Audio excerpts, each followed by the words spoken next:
So welcome back again, and in this video we're going to talk about the visual demonstration. So essentially what I've got here, I've got my laptop hooked up, and what I've got is I've got two outputs to one projector each. And what I'm going to do is I'm quickly going to jump into the system preferences here, click on my displays and jump into arrangement. We can see here I've got three different displays set up, okay? One is a HDMI output. The other one is a VGA output that I'm using through a display port. That's the reason why they're set up in different ratios. The one on the right hand side here is 720p. This one here is completely different. Actually, if I gather the windows, I'll be able to show you, make things a little bit easier. If we get into the scale, so this one is 720p, which is the right hand side as I look. And this other one is 1280 by 1024, which is pretty much the only scale that you can get. However, there is an option. If you press the scale and option, you do get more configurations to actually choose from. I'm going to stick with what's standard for this, and it's not going to make that much of a difference, and I'll show you why. However, I'm going to get rid of these now. So what we've got is we've got two projectors overlapping. I've got one on the left, you can see the red circle around it as I select it, and we've got one on the right, again overlapping, okay? What you'll also notice as well, on the left hand side, it's going off the wall. I want that, we want to overlap it so that we can bring the picture back inside the overlap later on, and that will make sense when I open up Resolume. Again, there's the right hand side, the left hand side, and in the middle we'll have our Resolume, okay? So I'm going to go ahead and open up Resolume.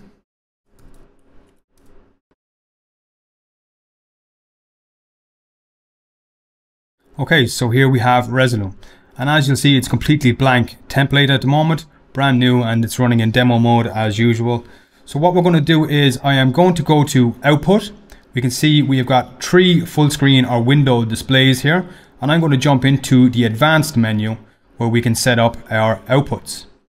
First up, what we're going to do is we're going to look over here. We're going to see we've only got one screen installed with one slice. Okay, one slice is going to be one particular image or one layer that we can distribute images to. So the first thing we're going to do is we're going to add in a new screen. These screens, as you can see now, we've got two and we've got a slice in each one. However, each screen is only outputting to a virtual output. No good to us. So what we want to do is we want to come down here and we're going to select display 2, which is 1280 by 1024. We're going to pop that in. We see it goes black. We'll come over to the other one and we will select our other display, which is 1280 by 720. That too will go black. So now what we're going to do is we're going to come back up here to the output, and I'm going to show the test card. There we go, test card, okay? So now what we need to do is we need to jump into our output transformation, because what we notice is that it is too big for the screen that we have. So we can select this, zoom this back in, and because we've got our magnet on, it is snapping, and when I do that, I can see there's slightly pink lines around that one. So that's that slice done. We'll drop over to the other one, do the same thing. Slightly pink lines, that's snapped in.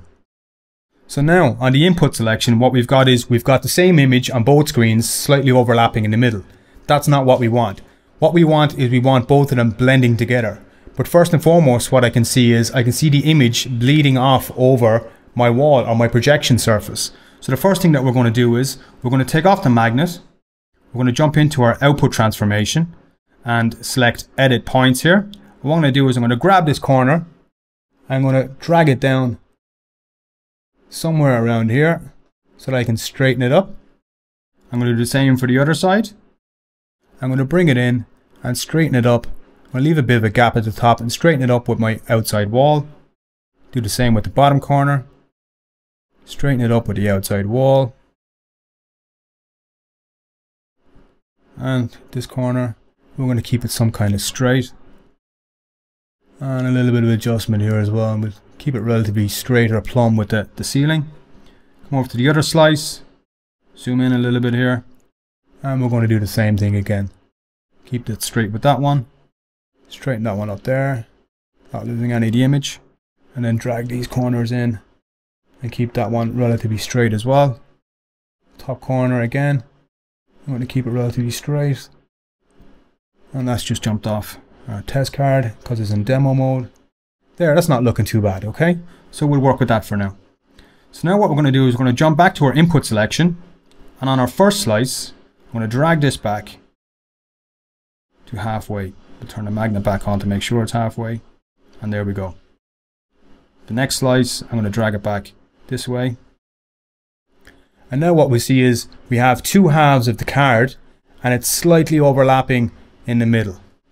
So what I'm going to do is I'm just going to drag this as an overlap a little bit, and we can see it's starting to shift, and I can see where the R is already starting to line up. So I'm going to leave that there for now, and what we'll do is we'll jump back over to the output transformation tab. What I can do is with edit point selected, I can come down here and I can add subdivisions to my warping. We've got X and Y subdivisions, so I click this button. You can see it's added in one more point for me to manipulate, and another, and another, and the same in the Y's, another, and another, and another. Now we see where we're getting to, okay? So if I zoom in a little bit, I'll move this down so we can see it properly. And if I select this corner, I can now jostle this so that we can see it moving. I now have complete control over each and every corner of the actual image. So if I now take away some of my divisions, actually that's moving them, my apologies. So if I take away some of the divisions and I go back to this, I can move the top half or I can move the bottom half. I'm just going to move that into a rough line, get them to roughly overlap. And already we can see how they are lining up quite nicely already. We go back to the other slice, we can do the same thing. Take out one more. Again, click and drag. Wait for the demo. We see that sitting nicely on top of that. So now we can add in a couple more. We might move this one a little bit. We can move that back there. And in fairness, if we actually add in some X divisions, it won't be moving the whole way. So now we'll see we'll only be moving this portion. And I can slide that in there, causing it to overlap. I can move just this one, causing that to overlap. I can move this one. And we'll quickly get the idea here. And obviously this is just a demo, so I'm just going to show this to you pretty quickly. And I can move this one in here. Now, obviously I can move into the middle here. I can start to move these and line all of these up. And this, as you can see, can be a painstaking process, but pretty quickly, we've actually gotten pretty close. Wait for the demo to pop away again. So we're not doing too bad here. And that's been pretty quick. So as you can see already, we've got some blending to do, and we've got a few bits that are a little bit off. We can add in some more divisions if you want to get really tight and really finicky about it, which we will do. I'm very detail orientated, so I do like to get this as tight as possible. We don't want any difference in the images. I can move this one again because that one moved that one, and you're going to find this that these are going to move over and back on you all the time. So what I'm going to do is we'll have to swap between slices to get it absolutely exact. So instead of me spending a lot of time doing that right now, what I'm going to do is I'm just going to quickly tweak that one. I need another subdivision there. I'll move that one. So what we'll do now is we'll come down here, we'll click soft edge. We'll do the same on both slices. We'll turn on the soft edge. So now what we're going to find is we're going to find this blended even more so. However, as we can see here, we see part of the image has gone slightly blacked out, and that's due to the luminance and to the power. It's now soft edging both sides that we have selected to overblend and underblend both sides. And in a sense, they're talk about this as a black art, and they're not that far off. But already you can see within just a few minutes we've got a pretty good image. It's about balancing color now, it's about hiding the fade. But all in all, for 5 minutes work, that's pretty neat. Now we've got our visual up there. We can save this. Just going to call it David. So now we have David there as a preset. Okay. We can save and close. We've got that left up there now. So now back on this page, what we're going to do is I'm quickly going to bring in just a file that I'm going to grab here. We'll just load this in here. Okay. What we'll do is we'll get rid of our test card. We'll play this file and we can see the size of the image here. We're just going to have to scale that up a little bit. What we can quickly see is we've got both sides now and a huge image across the whole screen. So if I go back into the advanced, just to show you, I'm going to turn off one screen. Now we can see we're just half the image. Turn that screen back on. We're back into the demo mode again. How annoying. I can kill the other screen, turn off the other slice. You can see it stopped moving. Resolume is starting to show a little bit of a hissy fit now, simply because I'm running ScreenFlow at the same time.